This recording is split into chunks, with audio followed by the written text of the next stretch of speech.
प्रिय विद्यार्थियों, मैं doctor Shivshankar Vyas, assistant professor, government law PG college Bikaner. आज फिर हम एलएलबी सेकेंड ईयर के सब्जेक्ट एडमिनिस्ट्रेटिव लॉ की चर्चा करेंगे और आज से हम शुरुआत करेंगे रिट्स की।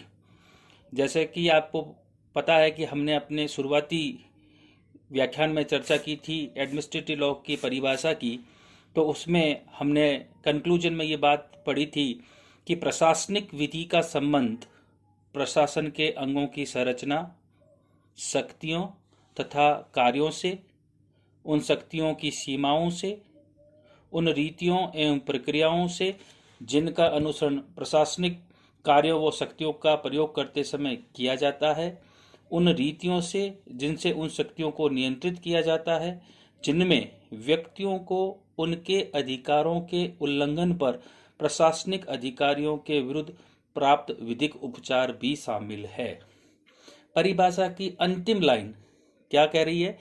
जिनमें व्यक्तियों को उनके अधिकारों का उल्लंघन होने पर प्रशासनिक अधिकारियों के विरुद्ध प्राप्त विधिक उपचार भी शामिल है। ये प्राप्त विधिक उपचार ही रिट्स हैं, जिनकी आज से हम चर्चा करेंगे। यानी कि कोई कार्य करते समय अगर कोई त्रुटि रही है तो व्यक्ति इन प्रशासनिक अधिकारियों के विरुद्ध रिट के जरिए लीगल रेमेडी को प्राप्त कर सकता है। आज सबसे पहले हम को वारंटो अधिकार परीक्षा रिट की चर्चा करेंगे। जैसा कि आपको इस रिट के नाम से ही पता लग रहा है, अधिकार परीक्षा, यानी कि आपका क्या प्राधिकार है। इस रिट का शाब्दिक अर्थ है आपका क्या प्राधिकार है, अर्थात आप जिस पद पर धारण किए हुए हैं, क्या उसे धारण करने का आप प्राधिकार रखते हैं। ये रिट किसी ऐसे व्यक्ति के विरुद्ध जारी की जाती है जो किसी सार्वजनिक, स्वतंत्र, अधिष्ठायी, लोक पद अथवा विशेषाधिकार को अवैध रूप से धारण किए हुए हैं। ये रिट किसके विरुद्ध जारी की जाती है? ये रिट ऐसे व्यक्ति के विरुद्ध जारी की जाएगी जो किसी सार्वजनिक, स्वतंत्र, अधिष्ठायी, लोक पद अथवा विशेषाधिकार, दो चीजें बताई गई हैं, लोक पद है या कोई प्रिविलेज है जिसको अवैध रूप से धारण किए हुए, अर्थात वह उस लोक पद को अथवा विशेषाधिकार को धारण करने का अधिकार न रखते हुए भी अगर रखता है, तब इस रिट के जरिए उससे ये पूछा जाता है कि आपका प्राधिकार क्या है। ऐसे व्यक्ति से इस लेख के द्वारा इस प्रकार के प्राधिकार और विशेषाधिकार के ऊपर प्रश्न चिन्ह करके पूछा जाएगा। इस रिट का मुख्य उद्देश्य किसी व्यक्ति को उस पद को धारण करने से रोकना है जिसे धारण करने का वह कोई वैध अधिकार रखता ही नहीं है। जिस पद को धारण करने का उसके पास में कोई विधिक अधिकार नहीं है, उसको रोकना इस रिट का मुख्य उद्देश्य हो गया। अब बात आती है कि इस याचिका को कौन दायर कर सकता है, यानी कि को वारंटों के लिए कौन व्यक्ति न्यायालय में जा सकता है। तो भारत का कोई भी नागरिक, चाहे वह उस लोक पद से हितबद्ध हो अथवा न हो, व्यथित हो अथवा न हो, वह इस रिट के लिए आवेदन कर सकता है। अर्थात भारत के किसी नागरिक के द्वारा इस रिट के लिए आवेदन किया जा सकेगा। उसके लिए उसका उस लोक पद में हितबद्ध होना अथवा न होना आवश्यक नहीं है। इस रिट के माध्यम से व्यक्ति अपने किसी अधिकार का प्रवर्तन नहीं कराता, बल्कि वह इस रिट के माध्यम से किसी व्यक्ति को उस पद को धारण करने से रोकता है जिसे धारण करने का उसके पास में कोई वैध आधार नहीं है। अब बात आती है कि किन आधारों पर एक व्यक्ति को वारंटों के लिए कोर्ट में जा सकता है। तो मैसूर राज्य वर्सेस गोविंद राम तथा अन्य मामलों में इसके मुख्य रूप से दो आधार बताए गए हैं जिनके ऊपर कोई व्यक्ति न्यायालय में रिट के लिए जा सकेगा। आधार नंबर 1, पद लोकपद होना चाहिए, और आधार नंबर 2 कि ऐसे लोकपद पर अनाधिकृत रूप से कब्जा है, तब चुनौती दी जाएगी। पद लोकपद होना चाहिए और उस पद को उसने अवैध तरीके से प्राप्त किया हो। इन दो आधारों पर व्यक्ति इसके माध्यम से चुनौती दे सकेगा। अब हमारे सामने प्रश्न आया कि पद लोकपद होना चाहिए। तो लोकपद से क्या तात्पर्य है? लोकपद से तात्पर्य है जिसमें जनता का हित हो, ऐसा पद स्वतंत्र एवं अधिष्ठायी स्वरूप का हो, अर्थात स्थायी पद हो, जिसकी स्थापना संविधान या विधि के द्वारा की जाती हो। ऐसे पद के रिक्त होने पर क्रमबद्ध श्रृंखला में अगला उत्तराधिकारी उसे धारण करता है।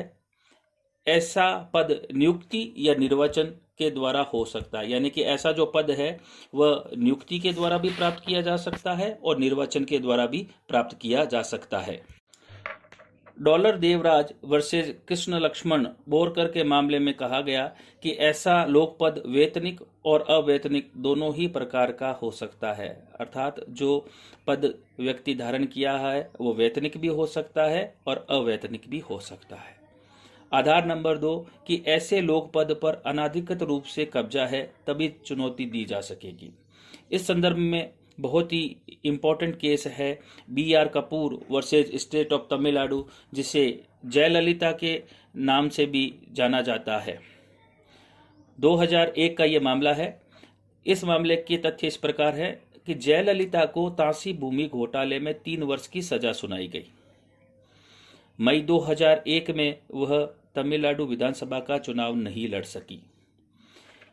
जयललिता को तांसी भूमि घोटाले में 3 वर्ष की सजा सुनाई गई, जिसके चलते 2001 में वह तमिलनाडु विधानसभा का चुनाव नहीं लड़ सकी।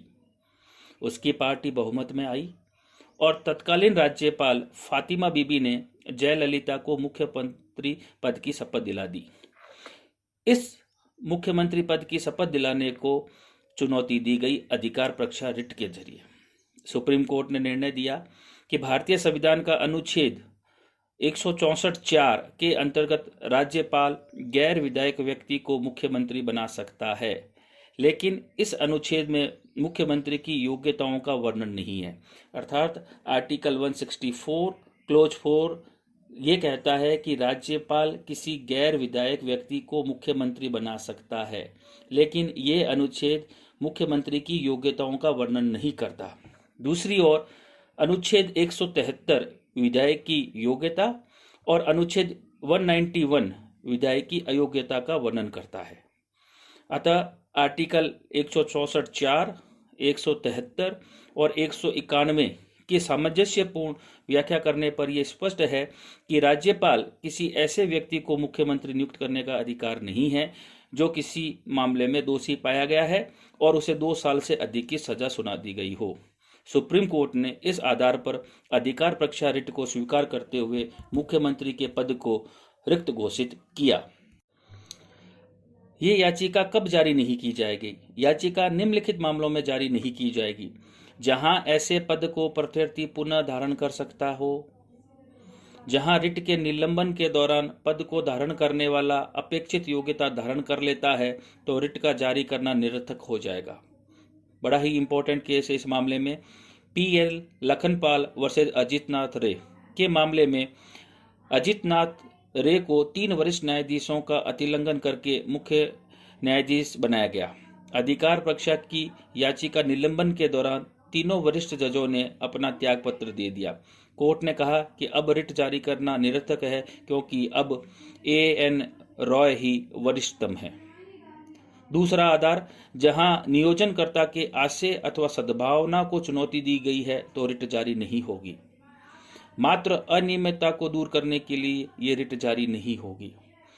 जहां पद रिक्त है तथा उसके लिए केवल दावा किया जा रहा है तो रिट जारी नहीं होगी। आर्टिकल 226 के अंतर्गत हाईकोर्ट को सविवेक प्राप्त है, अतः रिट जारी करने के लिए हाईकोर्ट इनकार भी कर सकता है। तो इस तरह आज हमने पहली रिट अधिकार परीक्षा की चर्चा की, जो ये कहता है कि आपका प्राधिकार क्या है। अर्थात इस रिट के जरिए भारत का कोई भी नागरिक किसी ऐसे व्यक्ति के पद के धारण को चुनौती देता है जिसे वह धारण करने का योग्यता नहीं रखता। इसमें हमने 2 मुख्य रूप से आधार देखे, किन आधारों पर वह जारी करा सकेगा। पद लोकपद होना चाहिए और अनाधिकृत रूप से उसका कब्जा हो, तभी वह उस बात को चुनौती दे सकेगा। आगे की क्लास में हम एक नई रिट की चर्चा करेंगे। धन्यवाद।